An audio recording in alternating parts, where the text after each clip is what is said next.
Friends, రాత్రి 12 అయింది. దట్టమైన అడవుల్లోంచి వెళ్తున్నాం మేము. ఇటుపక్క దారి ఏం తెలియట్లేదు, భయంకరం.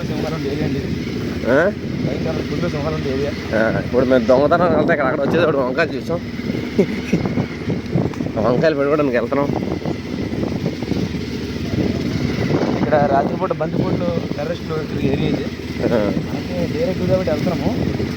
అది మార్షల్ ఆర్ట్స్ వచ్చి ఏం చేస్తున్నాం చూడండి చూడండి. అడుగుపోయింది అడుగుపోయింది అడుగుపోయింది అడుగుపోయింది అడుగుపోయింది అడుగుపోయింది అడుగుపోయింది చూడండి. నేను అడుగుపందులు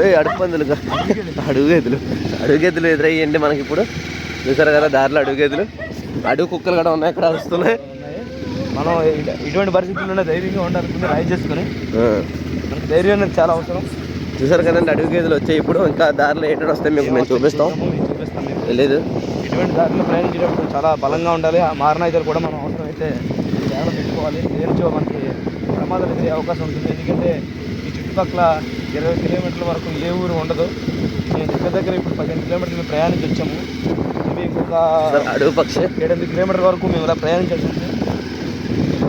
రోడ్లన్నీ కూడా ఎలాగ ఉంటాయి మొత్తం అంతా కూడా. చూడండి వ్యూ కూడా చూడండి, ఇక్కడ వ్యూ చూడండి ఎలా ఉందో. సరే మనిషిని కూడా కనిపించదు.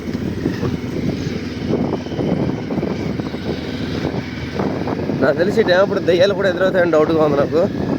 ఏమంటాం కానీ బట్ అలాంటివి కనిపిస్తే వీడియోలో క్యాప్చర్ అవుతాయి. డాన్స్ వెళ్ళొచ్చు కొద్దిసేపు, వీడియోలో క్యాప్చర్ అవుతాయి. అది మీరు చూడొచ్చు అట్లా చేయాలని కాబట్టి మాకైతే ఎటువంటి భయం లేదు. ఎందుకంటే మేము చిన్నప్పటి నుండి ఈ అడవుల మధ్యలోనే పెరిగిన వాళ్ళం.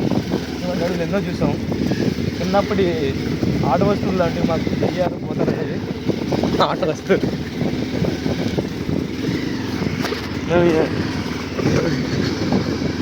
ఎన్నో రాత్రి